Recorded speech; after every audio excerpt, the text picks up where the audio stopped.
কদিন আগে আপনারা দেখলেন আরজি করের ওই ঘটনার পরে তৃণমূল কংগ্রেসের সরকার মুখ লুকিয়ে বেড়াচ্ছিল, তৃণমূল কংগ্রেস কাউকে মুখ দেখাতে পারছিল না। আর বিজেপি যেহেতু আরজি করের ঘটনায় কোনো হিন্দু মুসলমানের ব্যাপার নেই, কোনো নিচু জাতি জাতের ব্যাপার নেই, তাই বিজেপির সিলেবাসের বাইরে এসে গেছে ব্যাপারটা। বিজেপি ছিল না লড়াইয়ে, কয়েকদিন চেষ্টা করলো থাকার, তারপরে ঘাট ধাক্কা খেয়ে চলে গেল, তারপর থেকে বিজেপিকে খুঁজে পাওয়া গেল না। মানুষ লড়াই করলেন, বামপন্থীরা ছিলেন, বামপন্থীদের বাইরে আরো বহু মানুষ ছিলেন, লড়াই করলেন। এমন সময় যখন আরজি করের এই ঘটনা ঘটছে, তখন আমাদের পাশের দেশ বাংলাদেশ এখন যেখানে দাঁড়িয়ে আছে, এখান থেকে কয়েক কিলোমিটার দূরে বাংলাদেশের বর্ডার, একই সময় বাংলাদেশে আগের যে সরকার ছিল তাদেরকে উৎখাত করে নতুন একটা সরকার তৈরি হলো। তারপরে বাংলাদেশের কি ঘটনা ঘটছে আমরা সবাই দেখছি। গত কয়েকদিন ধরে যে ঘটনা ওখানে আমাদেরকে দেখতে হচ্ছে, আমরা শিউরে উঠেছি। বাংলাদেশের মানুষ আমাদের আত্মার আত্মীয়। মুক্তিযুদ্ধের সময় আপনারা জানেন সেই ইতিহাস, সেই সময় কেন্দ্রীয় কংগ্রেসের সরকার, ইন্দিরা গান্ধী প্রধানমন্ত্রী, ইন্দিরা গান্ধী সরকারের সঙ্গে আমাদের তখন লড়াই আছে, ঝগড়া আছে, এলাকা এলাকায় আমাদের কমরেডদের সঙ্গে কংগ্রেসের লোকেদের সংঘর্ষ চলছে, আমাদের কমরেডদের প্রাণ যাচ্ছে।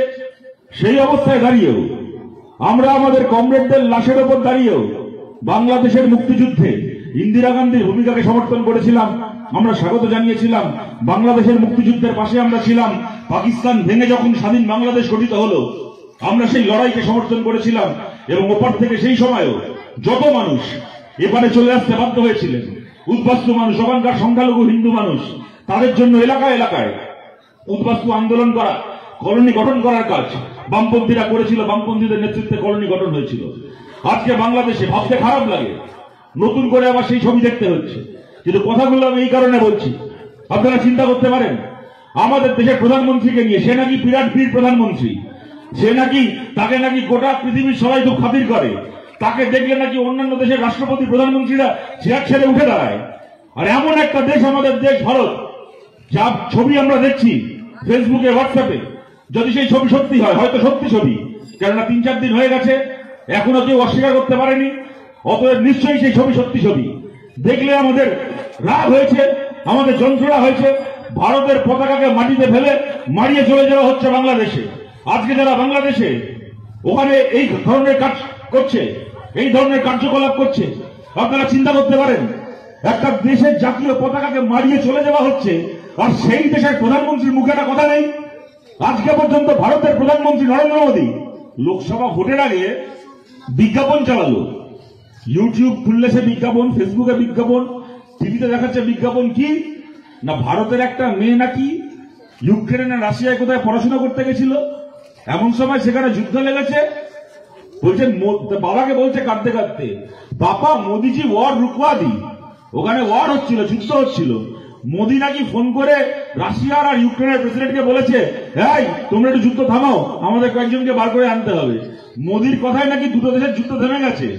মোদি নাকি যুদ্ধ থামিয়ে দিয়েছিল, সেই মেয়েটা নাকি প্লেন ধরে বাড়ি চলে এসছে।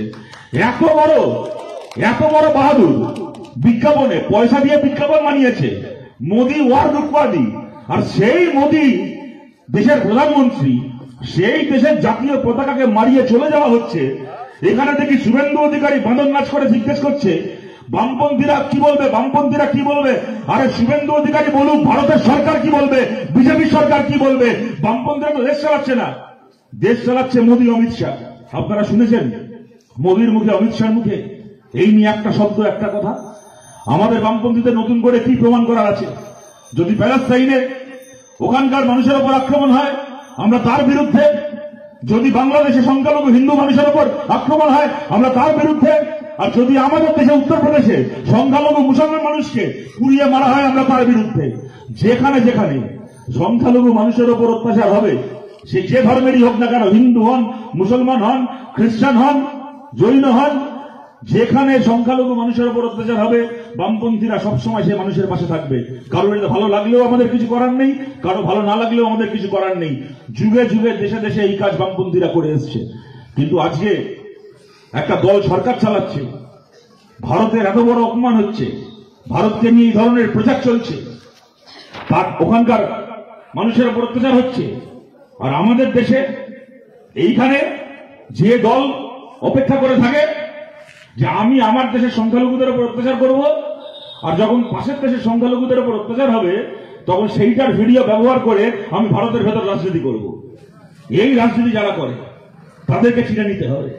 আমাদেরকে জিজ্ঞেস করছে আমরা কি বলবো? আমাদের তো যা বলার, বামপন্থীরা বাংলাদেশের সংখ্যালঘু হিন্দু মানুষের জন্য যা বলার আজকে বলে নয়, গত 50 বছর ধরে বলছে। আগামী 500 বছর আমরা বলবো বাংলাদেশের প্রত্যেকজন সংখ্যালঘু হিন্দু মানুষের লড়াইয়ের পাশে আমরা ছিলাম, আমরা আছি, আমরা সারা জীবন থাকবো। কিন্তু ভারতের সরকার, মোদীর সরকার বলুক, ভারতের সরকার, মোদীর সরকার বলুক, ভারতের জাতীয় পতাকাকে মারিয়ে চলে যাওয়া হচ্ছে। এখানে শুভেন্দু অধিকারীকে দিয়ে চিৎকার করিয়ে মোদী নিজে নিরাপত্তা থাকবে? শুভেন্দু চেঁচাচ্ছে কেন এখানে? অন্যদের কণ্ঠস্বর শোনার জন্য? নাকি মোদী অমিত শাহর মুখে যে খই ফুটছে না, মানে অন্য সময় ওদের মুখে কত কথা, ওরা নাকি বীর প্রধানমন্ত্রী, ওদের বিদেশ মন্ত্রী আছে জয়শঙ্কর, অজিত দোভাল বলে নাকি কে একজন আছে, ফেসবুকে মাঝে মধ্যে তাকে নিয়ে লেখে সে নাকি এত বড় বীর, সে নাকি একেবারে বিভিন্ন দেশে গিয়ে ভারতের শত্রুদের ঠান্ডা করে দিতে পারে। আর পাশের দেশে এত বড় অপমান চলছে আমাদের দেশে, একটা লোকের মুখে একটা কথা নেই। ভারতের সরকারের একজন মন্ত্রীর মুখে, প্রধানমন্ত্রী না, অমিত শাহের মতো স্বরাষ্ট্রমন্ত্রী না, একজন বিদেশ মন্ত্রী না, একজন ভারত সরকারের একজন মন্ত্রীর মুখে একটা কথা নেই বাংলাদেশের এত বড় ঘটনা নিয়ে, ভারতের পতাকাকে মারিয়ে যাওয়া নিয়ে। এখানে কোথাকার একটা শুভেন্দু অধিকারীকে নামিয়ে দিয়ে বলছে তুই ভালো করে নাচ, কিন্তু তোর দিকে তাকিয়ে, তোর নাচ দেখতে দেখতে, তোর চিৎকার শুনতে শুনতে লোকে ভুলেই যায় যে মোদী অমিত শাহ মুখ বন্ধ করে বসে আছে। আপনাদেরকে বলছি এদেরকে চিনে নিতে হবে, এদের এই রাজনীতিকে বুঝতে হবে।